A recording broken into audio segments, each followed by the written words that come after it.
Well, I think the story of The Lion King is still incredibly relevant. It was a wonderful myth that was 25 years ago in the animated movie, but it's a similar story that was told in Hamlet, and even before then.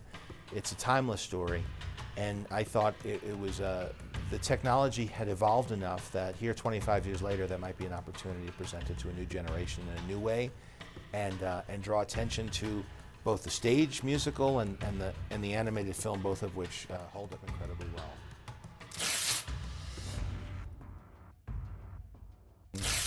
I think that the idea of the circle of life, of a sense of community and shared responsibility is always important to reinforce, especially to a younger generation, because like little Simba, all you want to do is make your mark on the world. But when you get to be Mufasa's age, you realize that there's more to it than just that. And even though he's the king has a lot that he has to be concerned about other than what he wants. It's really about protecting and serving. And I think that that's a timeless message that crosses all cultures and all eras. When the world changes, and especially when it becomes more technical and technological, and we, the way we live our lives is in reaction often to what's going on. It seems like the world's changing so quickly. I think that's why it's important to always turn your focus back to humanity, about that it's really about people.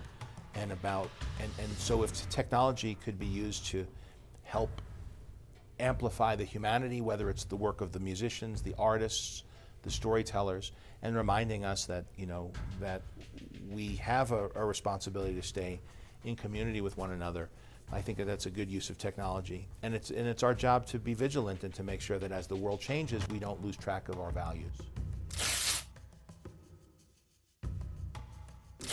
I don't know, because it's what's happening is live action and animation are converging, because there's a lot of animation. I learned about animation through films like Iron Man. There's a lot of animated shots in that, but it's still considered a live action film. And even Jungle Book, that had almost all of it was animated. The environments were created digitally. We had one human. Now we have no humans in it. So what makes it live action? It's all animated.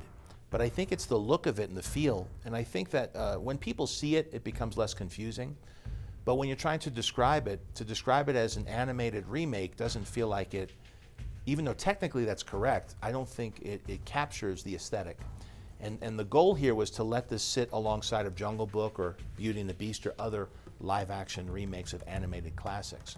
But really it's both. Really, we had to do the entire animation process, and then using virtual reality, bring a live action film crew into the virtual world and photograph it as though it were a live action film. So maybe a new term will come up. Maybe it's called animation, maybe it's called live action, I don't know. But as long as people are curious enough to see for themselves, that satisfies. No, not this one.